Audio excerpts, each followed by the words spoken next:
আমরা একটা ভিডিও দেখে হতবাক হয়ে গেছি যে বাবার হাতে সন্তান যখন নানাভাবে বাবার হাতে কুদৃষ্টি এবং নানাভাবে বাপ যখন সন্তানকে নানাভাবে যখন উত্ত্যক্ত করেছে সেটা মেয়ে সহ্য করতে না পেরে নিজের বাপকে নিজ হাতে করেছে লাইভে এসে। সাভারে এই ঘটনাটা ঘটছে। আসলে এই জাতীয় ঘটনা আমাদের জন্য অনেক বিষয় আমাদেরকে জানিয়ে যায়, অনেক বিষয় আমাদেরকে স্মরণ করিয়ে দেয়। সত্যি আমরা এই জাতীয় ঘটনা দেখলে আমরা অবাক হয়ে যাই যে জন্মদাতা বাপ তার মেয়ের দিকে তার কুদৃষ্টি দিতে পারে, হাত বাড়াতে পারে। তবে ইসলাম এক্ষেত্রে পরিষ্কার বলেছে যখনই আপনার বয়সটা বাড়বে আপনার পোশাকটা যেন আপনার মেয়ে হোক কিন্তু আপনার পোশাকটা শালীন হতে হবে। আম্মা জান আয়েশা সিদ্দিকা রাদিয়াল্লাহু তাআলা আনহা তিনি দেখলেন একটা বাচ্চা মেয়ে ওনার ঘরে প্রবেশ করছে কিন্তু মেয়েটার গায়ে আটোসাটো একটা জামা পরা। আম্মাজান আয়েশা সিদ্দিকা রাদিয়াল্লাহু তাআলা আনহা এই জামাটাকে আম্মাজান সাথে সাথেই তিনি কেটে ফেলে দিয়ে ডিলা ডালা একটা জামা পরায় দিলেন। তার মানে ছোটবেলা থেকেই মেয়েদেরকে এইভাবে গড়ে তোলা, এটা মা বাপ হিসেবে আপনার দায়িত্ব। কিয়ামতের দিন অসংখ্য বাপ আল্লাহর কাছে কাঁদবে। ওয়াল্লাযীনা আমানু ওয়াত্তাবা'আতুহুম যুররিয়্যাতুহুম বিঈমান আলহাকনা বিহিম যুররিয়্যাতাহুম ওয়ামা আলাতনাহুম মিন আমালিহিম মিন শাই। সেদিন অসংখ্য বাপ আল্লাহর কাছে কাঁদবে। আল্লাহ বলবে তোমার কাঁদার কারণ কি? বাপ সেদিন বলবে আল্লাহ আমি এই জন্য কাঁদতেছি, কোথায় আমার ছেলে কোথায় আমার মেয়ে, এক নজর তাদেরকে দেখতে চাই। অসংখ্য বাপ সেদিন তাদের ছেলে মেয়েকে পাবে না।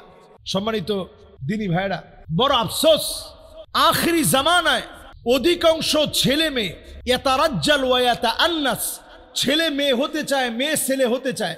যে মেয়েটি বাপকে ছুরি দিয়ে আঘাত করে মেরেছে আপনি তার পোশাক পরিচ্ছদের দিকে তাকিয়ে দেখেন। আমি তাকে দোষী বলবো এই অর্থে তাকে অলরেডি অ্যারেস্ট করা হয়েছে। তার শালীনতা ভদ্রতার যথেষ্ট, তার কথার ভিতরে যথেষ্ট অভাব আছে। বাবা একেবারে নির্দোষ সেটা তো আমি বলতে পারবো না, এটা এখনো প্রমাণিত হওয়ার বিষয়। আদৌ বিষয়টা এমন হয়েছে কিনা অথবা মেয়েটা কোনোভাবে নেশাগ্রস্ত কিনা এই সকল বিষয়ে তদন্ত সাপেক্ষ বিষয়। তবে এক্ষেত্রে পরিষ্কার একটি কথা, আমাদের গড়গুলো নানাভাবে এভাবে ধ্বংস হয়ে যাচ্ছে। এই ধ্বংস হওয়ার পিছনে কারণ একটাই, আমরা আমাদের সন্তানদেরকে দ্বীনের শিক্ষা দিতে পারিনি। একটা সন্তান আপনার কাছে তিনটা অধিকার প্রাপ্য। এক নাম্বার, আপনি স্ত্রী হিসাবে যাকে বেছে নেবেন তিনি নেককার দিনদার হবে। দুই নাম্বার, আপনার সন্তানের সুন্দর একটা নাম আপনি রাখবেন। তিন নাম্বার, আপনার সন্তানকে ছোটবেলায় আপনি তাওহীদ শিক্ষা দিবেন, আল্লাহকে চিনাবেন। এই তিনটা দায়িত্ব ছোটবেলা থেকে আপনার কাঁধের উপর আল্লাহ তাআলা দিয়ে দিয়েছেন। আমরা কয়জন বাবা হিসেবে এই দায়িত্ব পালন করেছি? অসংখ্য বাপ আমরা এই দায়িত্বটা পালন করি নাই। আল্লাহর আদালতে কিভাবে আমরা জবাব দিব? এই দৃশ্যগুলো যখন দেখি আমাদের মনে হয় আমরাও তো আমাদের সন্তানদেরকে কলিজার চাইতে বেশি ভালোবাসি। সেই সন্তানদের হাতে মা বাপ খুন হওয়া এটা কিয়ামতের একটা আলামত। নবী আলাইহিস সালাতু ওয়াস সালাম বলছেন লা তাকুমুস সাআহ, ততক্ষণ পর্যন্ত এই দুনিয়া শেষ হবে না হাত্তা ইয়াকতুলা আবাহু, যতক্ষণ সন্তানদের হাতে বাপ মারা না যাবে। সন্তানরা ছুরি দিয়ে কুপিয়ে বাপকে হত্যা করবে, জখম করবে, সম্পদের জন্য বাপকে মারবে, সম্পদের জন্য বাপকে টুকরা টুকরা করবে, নানা বিষয়কে কেন্দ্র করে বাপ মাকে মেরে ফেলবে। এই দৃশ্যগুলো এখন প্রতিনিয়ত হচ্ছে।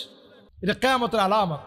আল্লাহর কাছে আমরা পানাহ চাই, মাআযাল্লাহ যে ঘটনা ঘটেছে সূক্ষ্ম থেকে সূক্ষ্মভাবে আইনি তদন্তের মধ্য দিয়ে এর নিরপেক্ষ বিচার হোক, জাতির সামনে প্রকাশিত হোক। বাবা নামের কোন নর পশু যদি এমন থাকে তারা যেন দৃষ্টান্তমূলক শাস্তির আওতায়, অবশ্যই যেন তাদের দৃষ্টান্তমূলক শাস্তি হয়, এটাও আমরা চাই। পারিবারিক ইন্ধন থাকলে তাদেরও শাস্তি চাই। আমরা এমন কোনো অঘটন আমরা বাংলাদেশে দেখতে চাই না। আল্লাহ আমাদেরকে বোঝার তৌফিক দান করুক। আসসালামু আলাইকুম ওয়া রাহমাতুল্লাহি ওয়া বারাকাতুহু।